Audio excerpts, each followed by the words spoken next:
Здравейте на всички! Предлагам да започваме, тъй като старта ни е все пак обявен от 5:30. Аз съм Анета Драганова от Асоциация на пациенти с автоимунни заболявания. Днес темата, която сме подбрали, е анкилозиращ спондилит, т.е. по-скоро проследяването на пациентите и придържането им към терапията. За наш лектор сме поканили доктор Краев. Доктор Краев практикува в град Пловдив. Той е млад ревматолог. Предполагам, че голяма част от вас го познават и ние преди това вече сме ви запознали с негова кратка визитка в нашите интернет страници. Надявам се лекцията да ви бъде интересна. След като доктор Краев приключи, ако имате въпроси, ето тук има ръчичка, натискате върху ръчичката и нашия модератор ще ви даде думата. За да не се получава микрофония, всички да са с изключени микрофони и изключени камери. Заповядайте, доктор Краев. Здравейте! Първо ми е приятно да се видим в започващото лято, когато надявам се всички да сме по-щастливи, по-спокойни и за пръв път от няколко години да имаме едно хубаво лято без COVID-19. Темата, за която ще говорим днес, е доста интересна и многопластова, а именно две основни неща, които са при лечението на всяка една болест. Значи, отначало трябва да се започне естествено с това, че в днешната медицина най-важно е споделеното решение между пациента и лекаря. Това според мен трябва да е първото нещо, около което се гради едно лечение, една терапия, едно проследяване на всяко едно заболяване.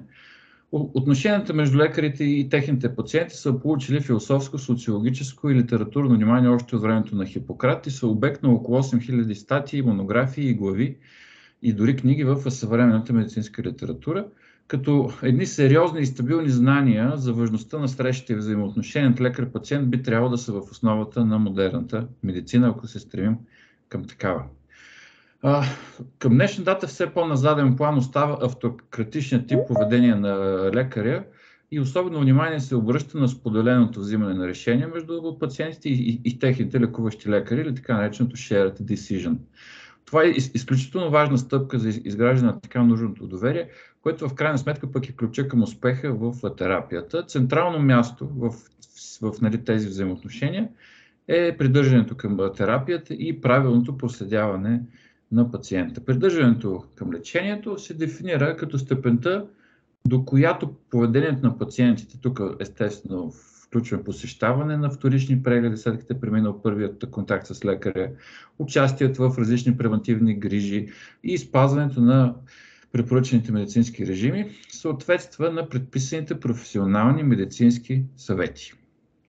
Тук най-общо от една статия намерих какви видове non-compliance или непридържане към терапия имаме. Получаване на рецепта, но така или иначе никога не взимаме медикаментите, които са ни изписани, взимане на некоректна доза, взимане на лекарство не по правилно време, собствено така на своя глава да повишим или да понижим честотата на дозите, спиране на лечението твърде скоро, забавяне в етапа, в който трябва да поискаме отново да потърсим лекарска помощ, неявяване на визити в клиниката, невъзможност да следваме инструкциите на доктора и така наречените drug holidays или почивки от лекарство, когато пациентът спира лечението за определено време и после отново го започва.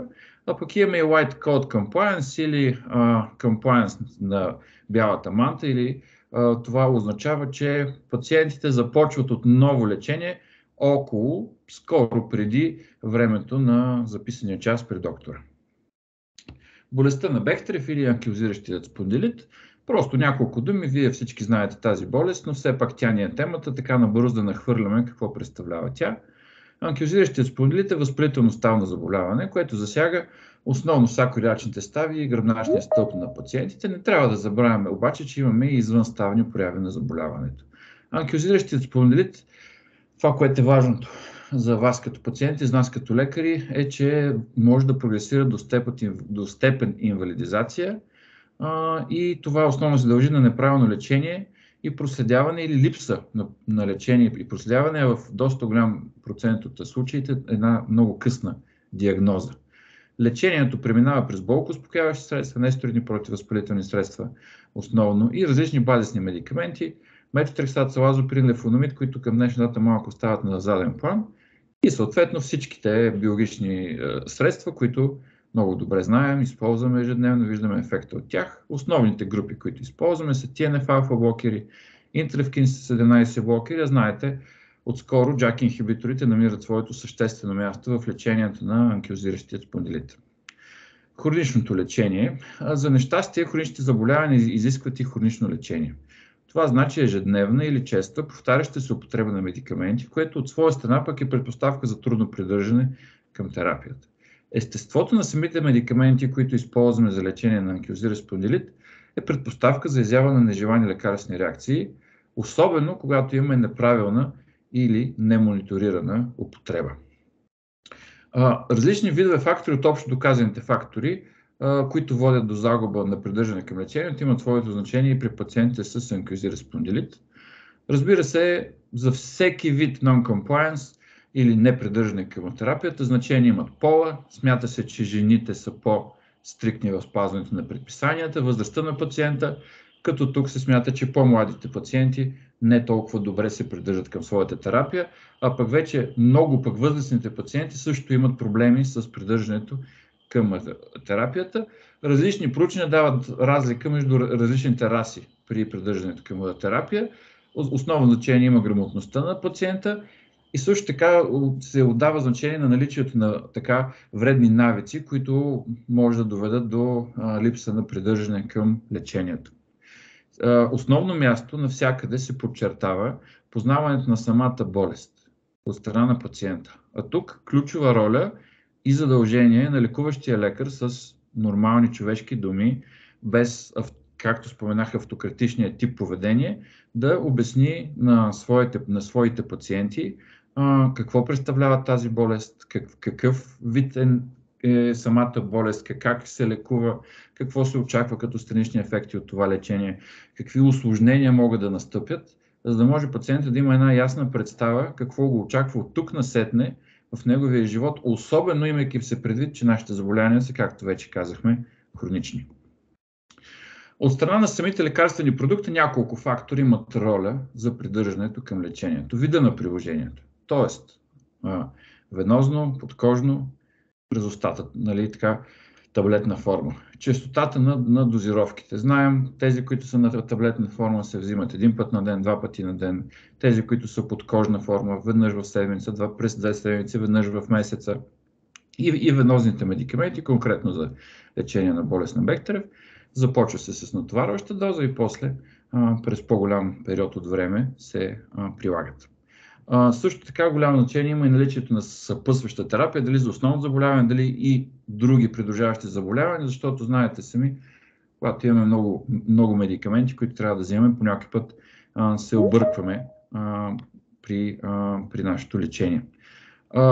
Според мен основно значение има ефекта от лечението или липсата му. Като съм виждал, че по някакъв път липсата на бърз ефект, което всички очакваме, води до непридържане към терапията. От друга страна обаче, доста често постигаме ефект и смятаме, че вече сме добре. И спираме нашето лечение, което отново води до неблагоприятни ефекти. Няколко думи за биологичните медикаменти, така известните вече малки молекули.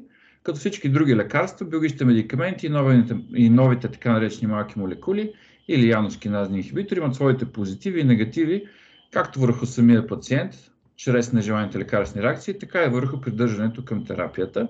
Повечето биологични медикаменти се предлагат подкожно, което пък от своя страна води до дискомфорт от страна на пациента, поради което пациентите често пропускат деня за прилагане на медикамента.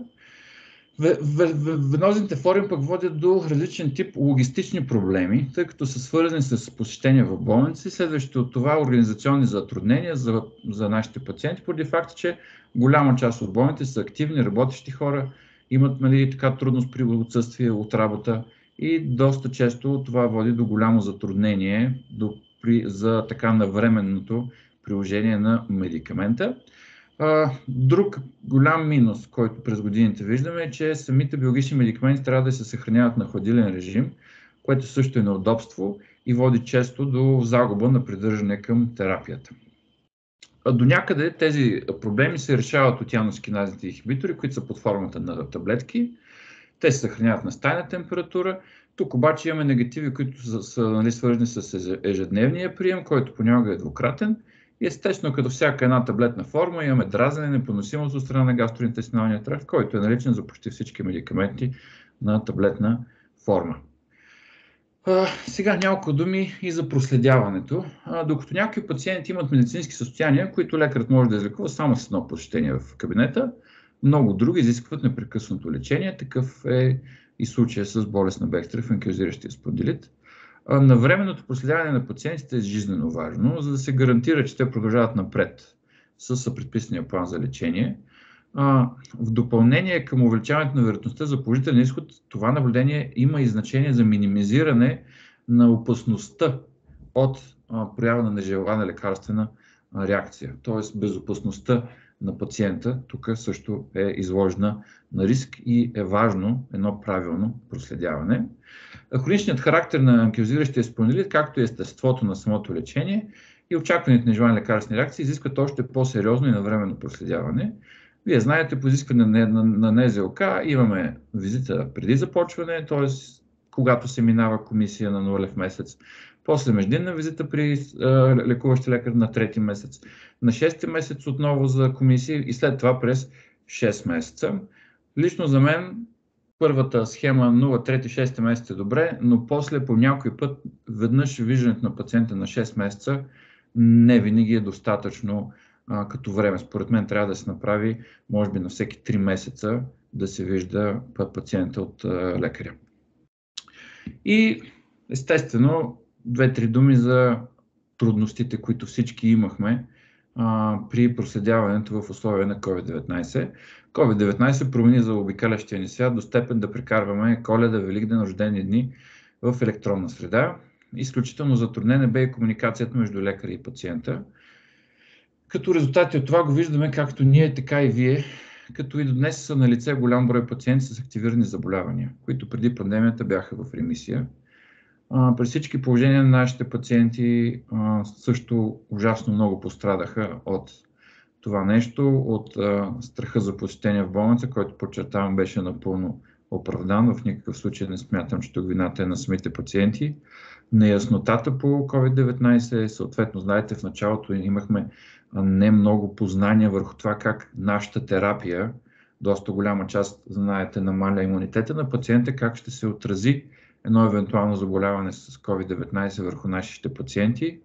И за това видяхме огромен брой интензифицирани оплаквания на пациента. Доста голяма част от пациентите, които бяха в ремисия, както споменах вече, в последствие след края на пандемия доходи, състоянието им беше доста влошено. Последни няколко думи. В условията на модерната медицина заболяванията вече не са присъда. Като имаме няколко изисквания това да се случи. Обаче имаме напредък на медицината, обаче тук идва ролята на пациента и ролята на лекаря. От страна на лекаря трябва да има знания, компетентност и не на последно място добро отношение от страна на лекаря. От страна на пациента трябва да имаме доверие, трябва да имаме придържане към терапията и редовно проследяване. Или с други думи, трябва да имаме едно споделено решение и ключовата дума, според мен, доверие между лекар и пациент, за да имаме едни взаимоотношения, които да бъдат ползотворни за двете страни, защото никой лекар не иска пациентите му да не са добре. Благодаря ви за вниманието. Отворен съм за въпроси. Аз много благодаря, доктор Краев. Презентацията беше много изчерпателна, същевременно хем кратка, сбита, но абсолютно всичко казано. за което много благодаря. Ние като пациенти точно от това имаме нужда, да чуеме сбита, кратка информация, но много точно казана. Сега ще дадем думата за въпроси. Аз преди това отбелязах си няколко неща, докато презентацията течеше. Тоест, казахте, нали, важно е вторичните прегледи, важни са визитите, важен е преди това и скрининга, важно е да не се прекъсва лечението, но голяма част, за съжаление, както вие казахте, част от пациентите го правят, което до голяма част е свързано с образование, може би възраст, както споменахте. Според вас, кой е ключа да се достигне до тях, така че те да бъдат по-добре информирани и да не се стига до там, че те да прекъсват лечение и да не посещават лекаря си? Къде трябва да бъде засилен диалога с тях? Знаете ли, мисля, че всеки от нас е бил в ролята и на пациент. Макар че сме лекари, били сме в ролята на пациент, тогава виждаш колко е важен първото впечатление от лекаря, той да бъде така по-дружелюбен. И някакси след това на второ място застава като че ли едва ли не колко е компетентен. Първо е, нали, реално първата реакция, която създава доверие, е доколко е човек лекаря срещу тебе. Смятам, че това поставя едно добро начало за доверие и по-нататък едно правилно проследяване от страна на лекаря и доверие от страна на пациента. Естествено, не искам в никакъв случай да кажа, че един добричък, но некомпетентен лекар е супер.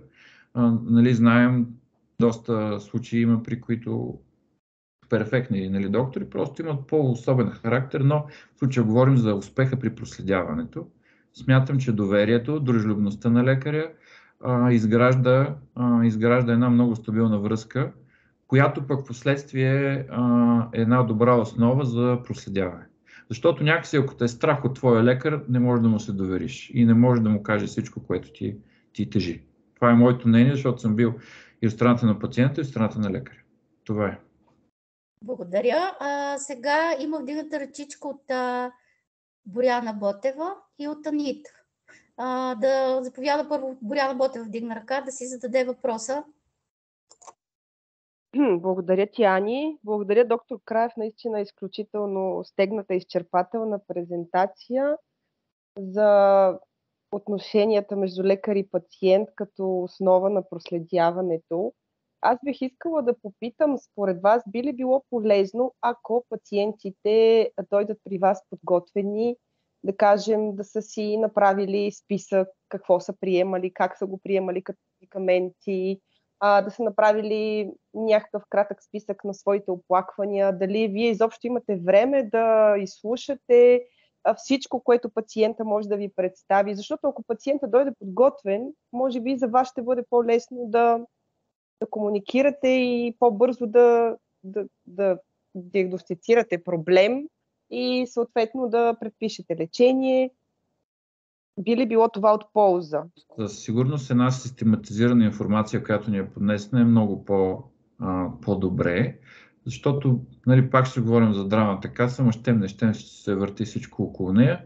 Тя, знаете, за първичен преглед в амбулаторни условия отделя 20 минути, за вторичен 10 минути. Естествено, когато пациент има нужда, по някакъв път сме отделяли 40 минути, знаете, че тук най-важното не е какво мисли касата, важното е да се види пациента, но искам да кажа, ограниченията, което имаме от към време, предполага, че една систематизирана информация би била много по-полезна при самия преглед и би дала една по-голяма яснота, в крайна сметка какъв е проблема, в хронологичен ред да видим нещата как са, примерно кога за първ път се е появило изменението, има ли някаква динамика, има ли някаква зависимост, примерно свързана с лечението, т.е. примерно повлиява ли се, не се ли повлиява, или примерно да кажем някакъв страничен ефект от лечението, примерно завишени чернодробни показатели, кога са се появили.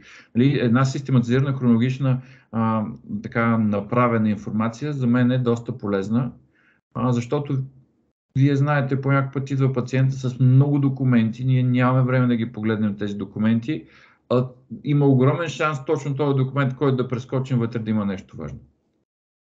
Това е така, че мисля, че систематизираната информация е много полезна. В този ред на мисли един вече диагностициран пациент, когато дойде при вас, може би е добре, това е и нашата цел като организация и роля, да бъде запознат в максимална степен със своето заболяване, да бъде запознат в максимална степен с страничните ефекти, които се очакват от даден медикамент, които може да настъпят, но може да не настъпят, но все пак да е подготвен. Така. И си мисля, че колаборацията с вас в това отношение, както сме стартирали от миналата година, продължаваме сега, е изключително важно. При всеки избор на терапия, независимо дали става дума за едни обикновени болкоуспокояващи средства или за биологичните медикаменти, представям поне, за несторидните имаме хиляди възможности, но конкретно за биологичните представям всички налични възможности на пациента с техните негативи и позитиви, като тук включвам начин на приложение, начин на честота на приложение, какви странични ефекти очакваме, кога да се очаква ефекта и оставям самия пациент да ни насочи кое би било по-комфортно за тях. Защото има хора, които не искат да се боцкат, има хора, които не искат да пият таблетки. Примерно имах миналата седмица един пациент, каза, аз пия 20 таблетки, повече не искам да пия таблетки, предпочитам да си боцкам инжекцията, което смятам, че е правилно, защото пациент трябва да е наясно с това, което го очаква. Смятам, че така и самата терапия ще бъде по-ефективна. Когато пациентът знае какви странични ефекти може да има, той на време ще съобщи за тях. Смятам, че това също е много важно, да се обясни на пациента какви странични ефекти може да има. Примерно, един от базисните медикаменти, всички знаем, много има гадане и повръщане. Ако преди един пациент, той ще е наясно. Друг вдига кръвно, артериална хипертония ме при друг. Всичко, когато пациентът е предупреден, той ще знае и ще ни съобщи на време. Тук отварям скоба, че може пък това да доведе до сугестиране на пациента, което рядко се случва, но също го има като риск. Но ние няма как да лекуваме без пациент да е наясно точно какво му се прави. Тоест информираният пациент, ако трябва да обобщим, той е по-благоприятен и за себе си, и за вас, защото по този начин се придържа към терапията чрез информиран избор, защото информираният избор всъщност е основата към придържането на терапията. Аз съм много против автократичното поведение на лекаря, който казва, това ще пиеш, довиждане. Смятам, че това не е правилно. Естествено. И аз се радвам, че сред младите лекари мисленето е такова, защото към това се стремим, да има съвместно взимане на решения между пациента и лекаря. Аз не искам да задържам повече останалите да си зададат въпросите. Исках само да вметна, че ми направи добро впечатление, че вие давате видеоконсултации, онлайн консултации, ако отидем отново към момента с COVID-19, и си мисля, че това също е някаква стъпка към подобряване на комуникацията между пациент и лекар. Не винаги да разчитаме на посещение в лекарския кабинет, а тогава, когато е възможно, това да се случи онлайн, разбира се, в подходящите ситуации. Сега ще ти дам пример от последните седмици. Един пациент, който е с наше заболяване, който е напълно сляп и неподвижен. Много му е трудна логистиката да дойде до Пловдив. Направихме си една ползотворна консултация онлайн. Разбрахме се и вече от тук насетне трябва да се дойде до клиниката, но първия контакт, с който доста неща бяха изчистени, беше извършен онлайн. И за съжаление познавам този случай и от този случай знам, че давате видеоконсултации. Да. Това наистина е изключително добър вариант с видеоконсултациите. Се надявам повече ваши колеги да го правят, за да може да ни е по-лесен достъпа до вас. При всички положения. Ти предполагам, знаеш, че в чужбина телемедицината е много модерна. Да, знам. Това е много модерно. Там нито лекарите имат време, нито пациентите имат време и просто се разчита ужасно много на телемедицината. Чисто не знам законодателно доколко това е тежест като на нормален преглед и консултация. Това винаги съм се чудил. Но в крайна сметка Шанс е, ще си го правим, стига пациентите да са доволни и така. Законите си ги пишем ние, така че в тях може да пише всичко. Щом в другите държави може, защо да не може и у нас. Въпросът, нали, тук е това да се регламентира за бъдеще от здравната каса, така че да може да се заплаща не от пациента, съответно от здравния фонд. Да. Това е въпрос на нормативна уредба. Въпросът е да бъде възприет този начин и да се регламентират случаите, в които е възможно да се дават видеоконсултации. И ако има хора, които се дърпат да не се случва това, рано или късно технологиите толкова ще навлязат, че няма да имат избор. Естествено, така. Това е от мен. Благодаря за презентацията. Анита, може да си зададете въпроса. Здравейте! Аз първо благодаря също за презентацията. Моят въпрос е свързан с храненето при тази болест. Дали има някакво значение, че това един пациент с какво се храни, дали има забранени храни и също така за ролята на физическата активност в борбата с заболяването. За храната не смятам, че има някакви ограничения. Това примерно не е подагра или нещо друго. Естествено, всяко едно заболяване, особено възпалителните заболявания, пък ако щем даже една остеоартроза, се препоръчва до някаква степен редукция на килограми. При остеоартрозата чисто заради това, че самите килограми тежат на ставите, а пък при възпалителните ставни заболявания се препоръчва особено от една страна, защото има в масната тъкан клетки, наречени адипокини, които са от групата на цитокините, които поддържат възпаление. От друга страна, масната тъкан намаля действието на биологичните медикаменти. Така че при всички положения, по възможност, редукция на килограми. Това е със сигурност. Нали, чисто като някаква промяна в диетата на пациента. По отношение на физическа активност, за болест на Бехтерев е от изключително ключово значение. По всички учебници пише, болест на Бехтерев на възраст по-малко, по-млада възраст, в по-напредна възраст рядко се среща. Въпреки всичко, ежедневно виждаме пациенти в напреднала възраст, чието оплаквания започват скоро. HbA27 производител, изцяло сигурен Бехтерев. Когато се направи една добра анамнеза, виждаме, че този пациент нещо е работил, което е свързано с физическа активност. Или пък е бил спортист. И това се явява една физиотерапия, която отлага във времето съответно образуване на костни мостове и възпалението даже се намаля, така че физическата активност е от ключово значение за болест на Бехтерев. Основно се препоръчват стретчинг упражнения, има хиляди клипове в YouTube, или пък ако пациента му е по-удобно, може да отиде при физиотерапевт, който да му покаже такъв тип упражнения. И това, което със сигурност се препоръчва, е плуване. Във водата тялото е по-леко, съответно не се натоваря толкова ставите, в същото време има едно движение.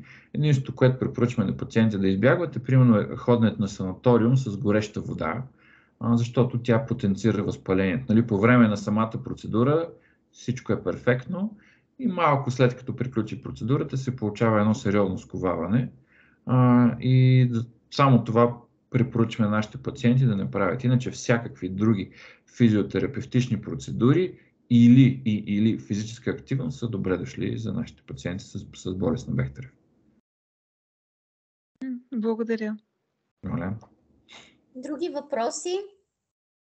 Аз мога ли да задам доуточняващ въпрос към доктор Краев относно санаториумите и топлата вода? Имате предвид само когато заболяването е в активна фаза с повишени показатели за възпаление или по принцип, защото... Виждам пациенти да се влошават след един хубав период на без симптоми, да се влошават след санаториално лечение с гореща вода. Нали, това е което ги предизвиква тези неща. Дори когато са в неактивна фаза. Да. Нали, рядко е, но съм виждал дори и пациенти да го наречем ремисия, нали, които става един тласък на заболяване в тази гореща вода.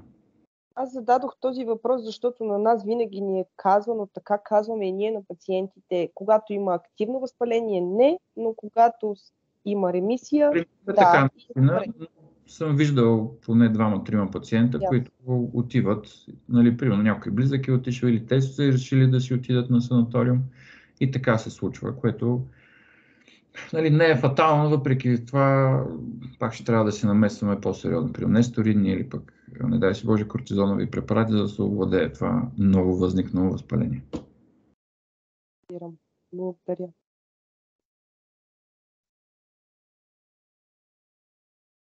Други въпроси?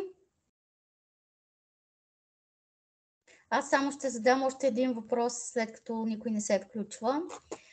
Доктор Краев, вие вече споменахте за времето, което ви предоставя, нали, по принцип здравната система между 10 и 20 минути, зависимост дали е първичен или вторичен преглед. Като цяло, какво е вашето наблюдение? Няма значение дали то е за първи път или за проследяване. Колко време отнема на лекаря за един преглед, т.е. с това, което иска пациента да каже, да получи като информация, вие да направите прегледа и да дадете след това лечение, изследвания и продължение нататък по пътя на пациента. Значи, по изконните правила на медицината един преглед включва не само снемане на анамнеза, имаме и физикален преглед, като пропедевтиката казва, че прегледа физикалния имаме 4 компонента: оглед, палпация, перкусия, аускултация, независимо за какво идва пациента. Пациента може да заболка в коляното, ние трябва да направим един цялостен преглед на пациента. Тоест, едно добро снемане на анамнеза 10 минути, един що годе добър преглед, физикален 10 минути и останалите 10 минути за определяне на терапия и проведение напред. Така че смятам, че един наистина добър амбулаторен преглед е около половин час. Това е моето лично мнение. Благодаря. Сега ще дам думата на Боряна Ботева от Организация на пациенти с ревматологични заболявания в България. С нея работим вече 12 години по темите за ревматология, за всички видове диагнози и не само ревматология. Имаме и други цели и задачи с нея, които искаме да направим, така че пациента да се чувства по-добре. Тя днес ще разясни достъпа до лечение с антиревматични лекарствени продукти по правилата на здравните институции. Така или иначе, все още те съществуват и ги има и трябва да се спазват. Благодаря ти, Ани. Няма как без здравните институции. Нали, някой все пак трябва да регулира тази сфера, така че лоши, хубави, имаме нужда от тях. Много често в групата на организацията и изобщо в страниците на двете ни организации постъпват въпроси за биологичното лечение, лечението с JAK инхибитори и достъпът до тях, административния достъп имам предвид. Затова с Ани се разбрахме на края на всяка презентация да говорим по тази тема, като тази тема търпи развитие, както търпят развитие критериите на здравната каса за отпускане на такова лечение. Гери може да даде следващия слайд. Антиревматичните лекарствени продукти се предписват по реда на член 78 алинея 2 от Закона за здравето. Там е определен редът как това става. Те се отпускат при определени критерии след неуспех с лечението с стандартни медикаменти. Това са метотрексат, сулфасалазин, арава, кортикостероиди. И когато има неуспех с лечението с тези продукти, ревматолозите обикновено препоръчват преминаване към лечение с биологични медикаменти или селективни инхибитори на JAK кинази. Това са най-новите в момента медикаменти, които са в таблетна форма. Тези медикаменти се прилагат за лечение на ревматоиден артрит, болест на Бехтерев, псориатичен артрит, ювенилен артрит и разбира се при болест на хронолуцерозен колит и псориазис, но ние днес за тях няма да говорим. Критериите за предписване на биологични медикаменти и инхибитори на JAK кинази се публикуват на сайта на Здравната каса, след като са одобрени от Надзорния съвет на Здравната каса и след като са публикувани в Държавен вестник. Това понякога е дълга процедура, за съжаление. С последните критерии такъв беше случаят. Те бяха подготвени още през март месец, бяха гласувани от Надзорния съвет на Здравната каса на 27 април и чак на 13 май бяха публикувани в Държавен вестник. Докато не бъдат публикувани критериите в Държавен вестник, няма как да бъдат предписвани медикаменти, които са нови или които имат съществуващи медикаменти, но с нови индикации.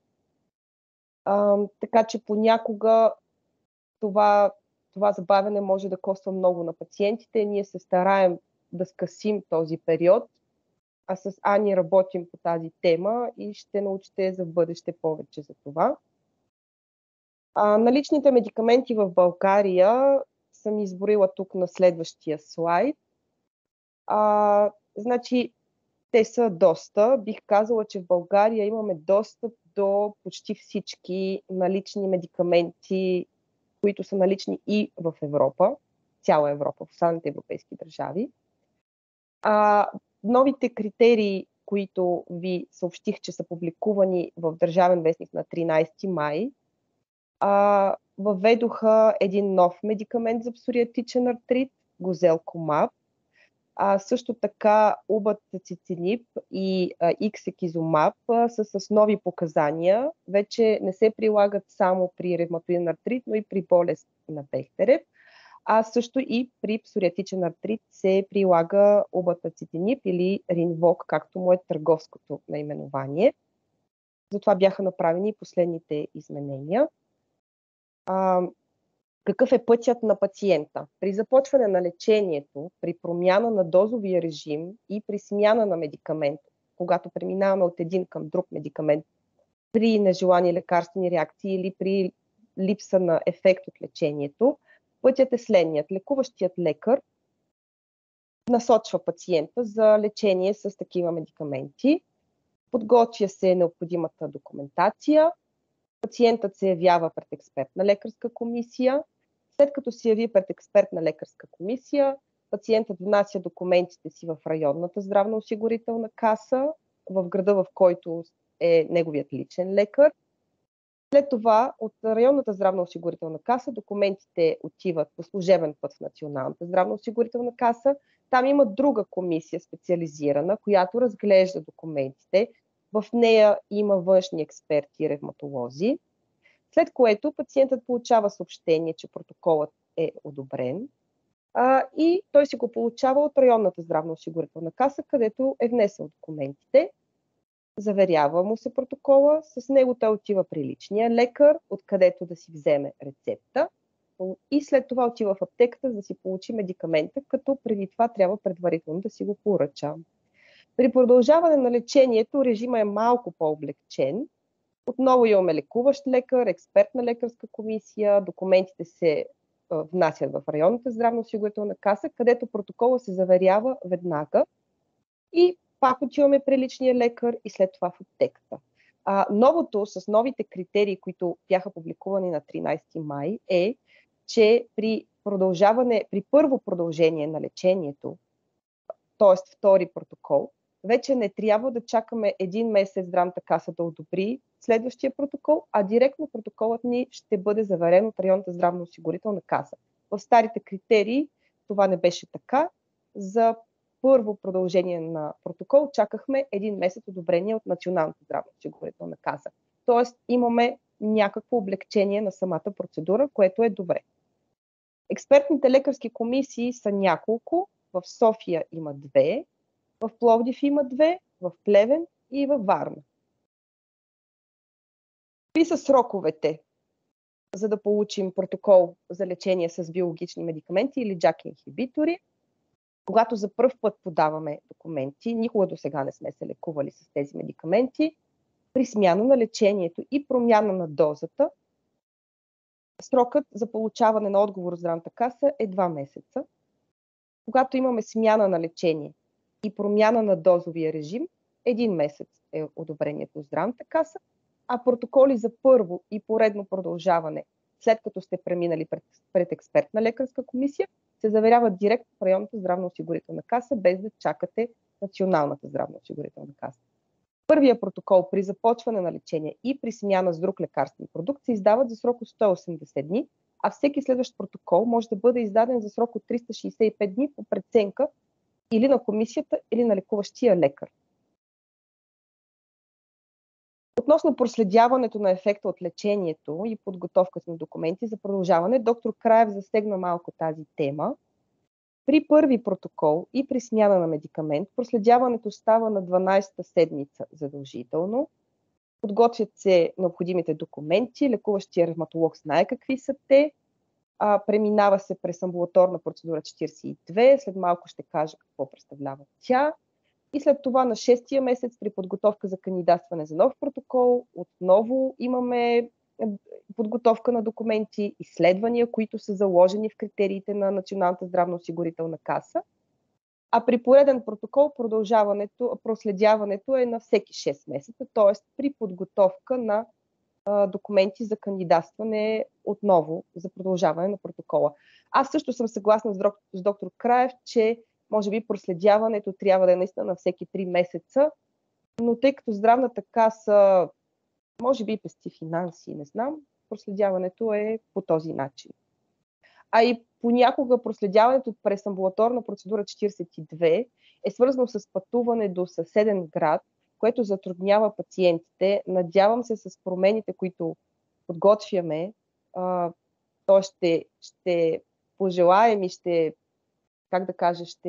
комуникираме с институциите, надяваме се да се случат, да бъде облегчен този режим на проследяване, пътуване от град на град и така нататък. Как може да получите медикаментите от аптеката? С протокола, който вече сте получили от районната здравноосигурителна каса, трябва да отидете при личния си лекар, той ще ви издаде рецепта. Личният лекар може да даде рецепта за период от 3 месеца. Единствено то не е проблем, единствено се налага да се издава рецепта за 1 месец, тогава когато имаме медикаменти, които са с натрупваща се доза, като например цинзия, тя е с натоварваща доза в началото, така че в началото няма как да се издаде рецепта за 3 месеца, но след това може. Копия от протокола трябва да остане при личния лекар.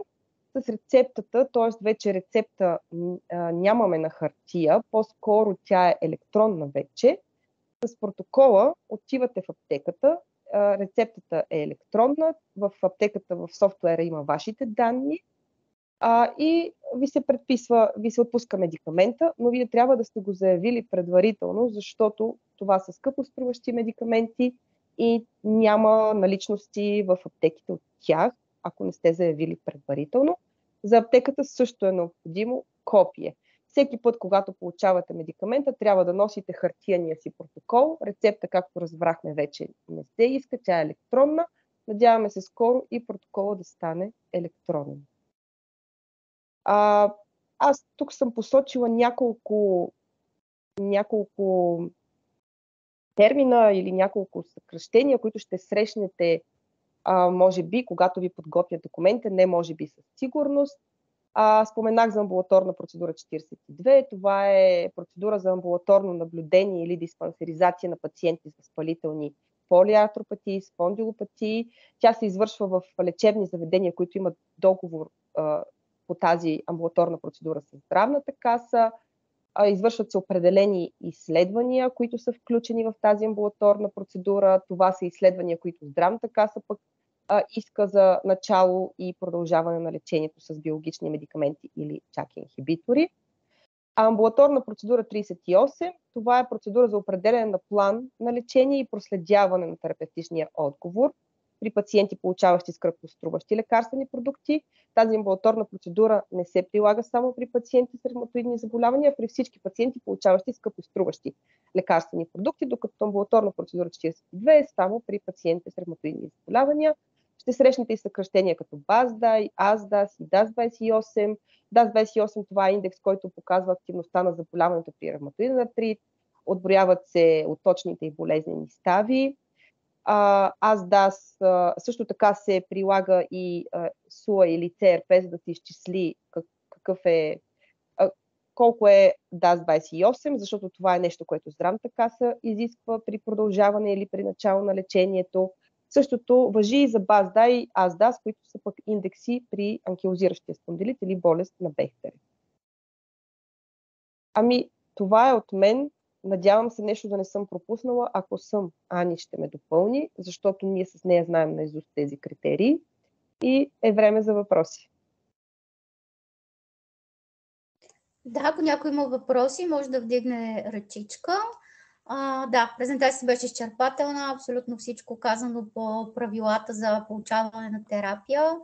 Аз по-скоро като пациент, първият ми въпрос е към доктор Краев, слушайки цялата административна процедура, въпреки че доктор Краев работи в голяма болница и има достъп нали, до 42-а процедура, защото тя е ограничена, не може да се прави навсякъде.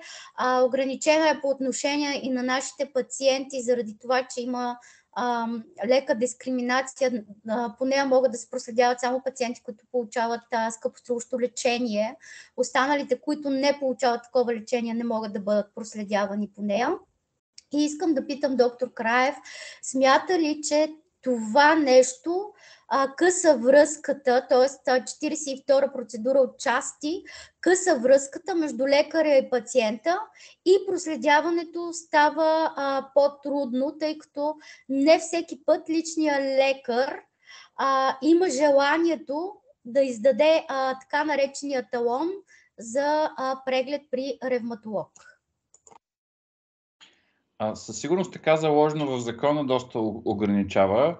Имаме право, ако не се наложи в година на 4 или 3, не съм напълно убеден, 42 процедури, които са крайно недостатъчни за правилното проследяване на пациенти. Доста често изпадаме в една ситуация, в която примерно пациент има нужда от една-две смени, да кажем, на медикамент. Примерно изписва се медикамент, прави алергия, ние трябва да изпишем друг биологичен медикамент.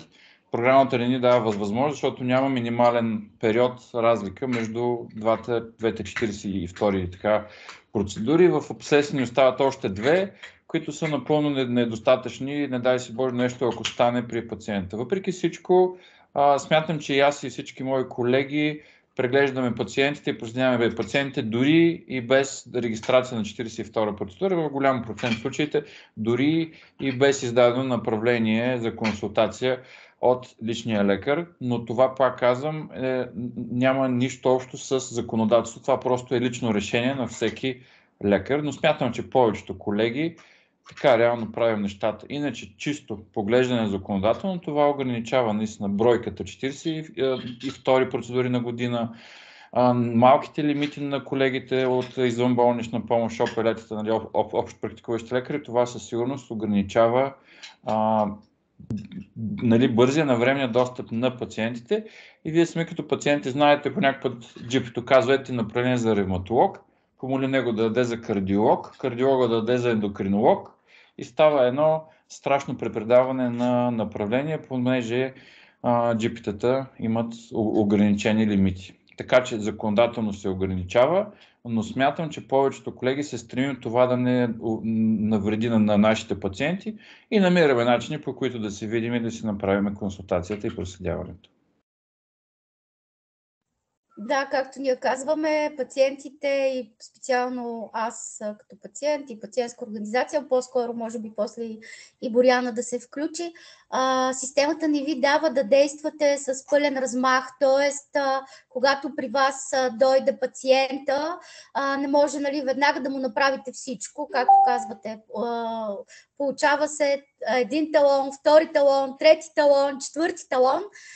Според нас по-скоро като пациент и пациентска организация ревматолога трябва да има свободата. Тоест, когато при вас аз дойда, вие да може веднага да кажете, нали, аз те преглеждам, имаш нужда от кардиолог, сега веднага отиваш при кардиолога, тук го има в болницата, случва се следващото и следващото. Това, което на нас ни е голяма болка, защото то отнема и времето на пациента да се разкарва непрекъснато за своята проследяване, за своя скрининг с това заболяване в порядъка примерно 10 дни по определени специалисти в определени кабинети. Да, и понеже сме тема анкилозираща спондилит, нещо, което на мен много ми пречи, което не знам законодателно как може да се реши. Знаете, огромна част от пациентите с болест на Бехтерев имат така наречената нерентгенографска форма, която се вижда само на ядрено-магнитен резонанс. На свободно плащане един ядрено-магнитен резонанс е около 330 лева, в зависимост от различните лаборатории, където се прави. В същото време нашия лимит, който имаме в амбулаториите, не ни разрешава да издадем направление, пациент да го направи амбулаторно. И другото, което не във всички болници, шефовете на болници са съгласни като част от клиничната пътека да бъде използван ядрено-магнитен резонанс. Това за мен е едно огромно ограничение, защото по всички данни, които имаме, 7 до 8 години е забавянето на поставянето на правилната диагноза при всички сполни артропатии. И в голяма част от случаите това се дължи точно на този нерентгенографски стадий, който в началото нямаме промени на обикновената рентгенография, така че това за мен е голям минус на конкретно нашето законодателство и медицина, защото в чужбина ядрено-магнитен резонанс е нещо съвсем стандартно и ежедневно. Това е моето мнение, понеже такава ни е темата. Тук го водят високо специализирано изследване, Да. което се изисква разрешение от здравната каса. Аз мисля, че с Ани и по този въпрос работим. Ани ще каже повече. Да, абсолютно искаме да разширим на максимално пакетите в ревматологията за голяма част от диагнозите. И така, нали, допитваме се и до лекарите, до вас, до пациентите, какво им липсва. И може би ние смятаме, че една част от проследяването пациентите не я правят и заради това, че те трябва да отделят много време, като дни, като болнични, отсъствие от работа, плюс това много трудно, нали, се наемат и хора с такива заболявания във връзка с това, че имат телкови решения. И така започва да полека-лека да изкусва всичко по отношение от диагностиката до проследяването и до нали, едно по-нормално състояние на пациента и качеството му на живот в даден момент започва да се влошава заради всичките тези съображения. Тук по-скоро може Борянка да каже повече за анкилозиращия спондилит и доктор Краев. Ами, аз си мисля, че относно ядрено-магнитния резонанс, ако бъде изнесен в извънболничната помощ по някакъв начин регламентирано, обаче не с тези талони, които са и разрешението на здравната каса, би разрешило проблема до някъде. Защото аз самата имам забавяне на диагнозата 8 години и знам през какво съм минала и знам през какво минават останалите пациенти. И относно нерентгенографската фаза, не съм сигурна обаче, че този проблем ще бъде разрешен относно биологичната терапия за нерентгенографски аксиален спондилоартрит. Знаем, че една част от медикаментите имат показания за това, но колкото пъти сме се опитвали да убедим здравната каса, че е важно да се заплаща това лечение за тези пациенти, те не са съгласни с това, защото е допълнителен разход. Не знам, доктор Краев, вие какво мислите по въпроса?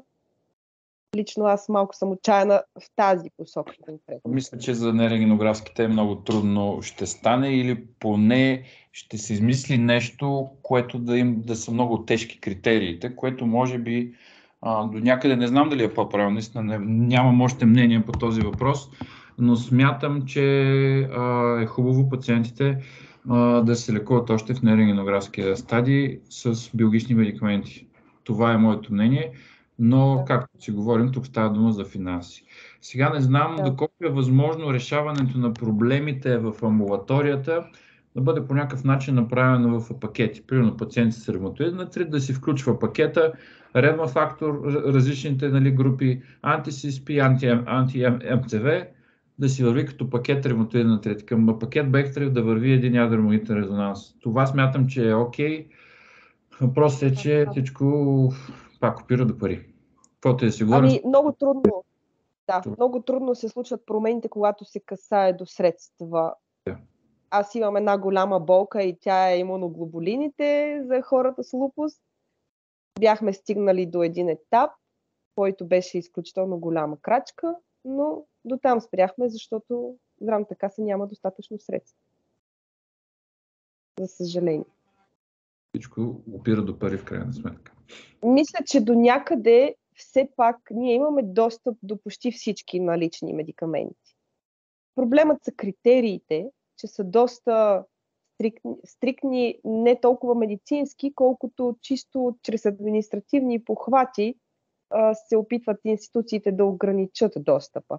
Медицинските критерии са ясни, без тях няма как.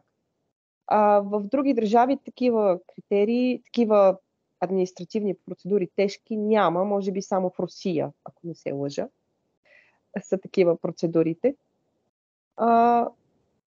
Но това е въпрос на много дълга борба, за съжаление. И с малки крачки постигаме нещо. Както споменах, има промяна в критериите, има облегчение. То може за хората да изглежда нищо, но аз знам какво беше преди 12 години или преди 10. Какви бяха процедурите. Аз лично съм на биологична терапия от 2010 и знам какво беше тогава. Просто иска време всичко. И промяна на гласите. И може би на управляващите. Сега, доколкото знам, би трябвало да отпадне изискването за биопсия при пациентите с псориатичен артрит. Ами те публикуваха критериите вече на 13 май. Мисля, че тук трябва да е заложено. Ами, попитах фирмите, казаха, че не е още, което не знам защо е така, дали изпуснато, дали се отлага още веднъж. Но аз смятам, че тази биопсия доста утежнява и забавя голям брой пациенти, защото вие знаете, примерно, когато пациентът провежда терапия с метотрексат, може да се е изчистило. Няма откъде да се вземе биопсия. Ако има пък лична анамнеза в миналото, в момента няма. Това е достатъчно за Каспар критериите, обаче не е достатъчно за критериите на Здравна каса. Така че лично според мен това, ако отпадне, ще даде шанс на доста пациенти. Мисля, че беше заложена сигурна диагноза според Каспар критерии. Точно така каза професор Стоилов, че е заложено да отпадне и ще отпадне, но фирмите казаха вчера, с които се видяхме, че все още не е. Може би ще се добави някаква точка всеки момент към това нещо. Не знам, не съм наясно. И като знам колко време касата гласува, ако не е добавено... Да, аз ще се включа малко, тъй като все пак има и чисто псориазис, нали? И може би доктор Краев не е стигнала добре колаборацията с дерматолозите и ревматолозите, тъй като дерматолозите по-скоро те държат да има тази биопсия за псориазис. И така или иначе, като има за псориазис, те автоматично я слагат и в псориатичния артрит. И така, че може би трябва там да се разберете, ревматолозите и дерматолозите, какво правите с псориатичния артрит. Това е проблема, защото дерматолозите не желаят да извадат биопсията. Ясно, разбрах. Да, важна е колаборацията между отделните специалности. Няма как. Други въпроси? Някой, ако има желание да се включи? Да, питайте за административните процедури, защото в групата постоянно има въпроси. Аз имам за цел да направя презентация само на това посветена за в бъдеще. Обаче, нали, за момента не остава възможност за това. Така че, който има въпроси, да пита.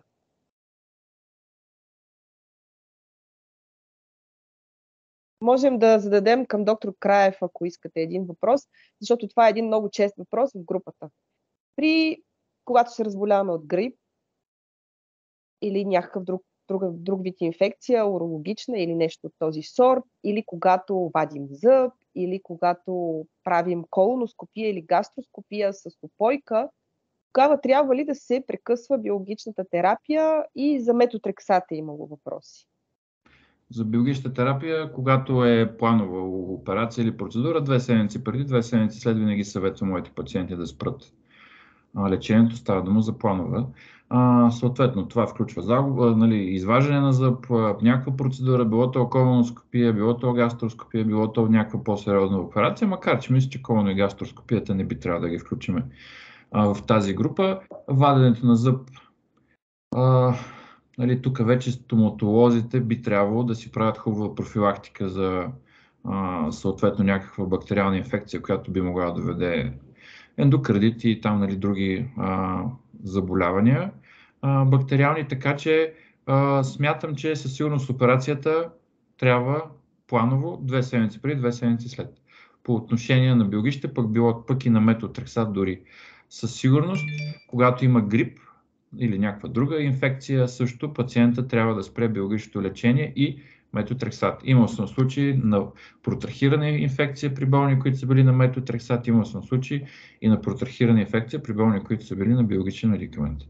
И именно тук пак опираме до въпроса една правилна информация при започване на лечение, пациент да бъде предупреден за това нещо и това е нещо, което аз винаги правя за биологичните медикаменти и за базисните, когато ги започваме. Защото случва се така, пациента е добре и пациента смята, че ако спре лечение ще се влоши, което е напълно нормален човешки страх, пък и в доста процент случаите се случва. И затова, когато се разболеем от грип, лечението не се спира и съответно става една протрахирана инфекция, възможни са усложнения, и това често се случва. Сега, огромна част от пациентите, по-голямата част нямат усложнения. Продължават си биологично, продължават си базисните средства, нямат усложнения, но ако се случи на теб, няма значение колко е общата чистота на това нещо. Да, така е. Благодаря за този отговор, защото наистина въпросите са доста чести в тази посока. С това е свързан още един въпрос. Колко дни след прекратяване на антибиотично лечение за дадена инфекция се подновява приемът на биологичната терапия или JAK инхибитори? Аз казвам около 7 до 10 дена, не повече. Защото пък иначе рискуваме наистина активиране на заболяването. Един релапс, едно ново активиране на заболяването, по някакъв път по-трудно го овладяваме от преди започване на лечението. И в този ред на мисли последен въпрос от мен практически за пациентите.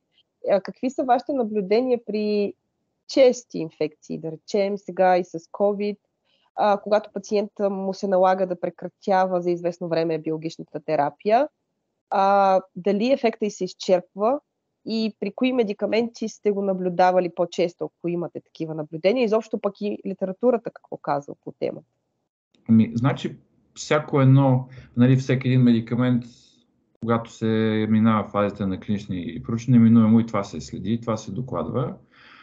През годините са излизали данни за почти всички медикаменти, че повишават честотата на инфекциите. Впоследствие излизат данни, че това не е така, други клинични проучвания. Личният ми опит няма някакви специфични наблюдения, кой медикамент дава по-чести инфекции. По отношение на изчерпването на ефекта, вероятно това наистина е така. Всяка една инфекция също има някакъв ефект върху имунната система. Съответно пък изчерпването на ефекта наистина може да се дължи на преобразуването на антилекарствените антитела, т.е. за лекарствената имуногенност. С други думи, организмът създава антитела, които неутрализират действието на биологичния медикамент. Така че със сигурност едни чести рекурентни инфекции могат да доведат до този феномен. Това е доказано през годините и доказано и с различни видове проучвания, пък даже и дисертации има писани на тази тема. Може би това е... Да, си спомням, ние миналата година, мисля, че с вас имахме вебинар подобен, и това всъщност е част от информираността на пациентите. Точно. И към пациентите, защото голяма част от хората очакват, не знаят, че биологичният медикамент може да изгуби своето действие. Ако трябва да сменят, се отчаиват. Ако те са предупредени, че това се случва и това е извън, как да кажа, силата на лекаря да го спре, или това си е просто организъм и природа, може би ще бъдат по-спокойни, когато се преминава от едно лечение към друго, поради изчерпване на ефекта или изграждане на антитела. 30% от пациентите нямат ефект от биологичното лечение.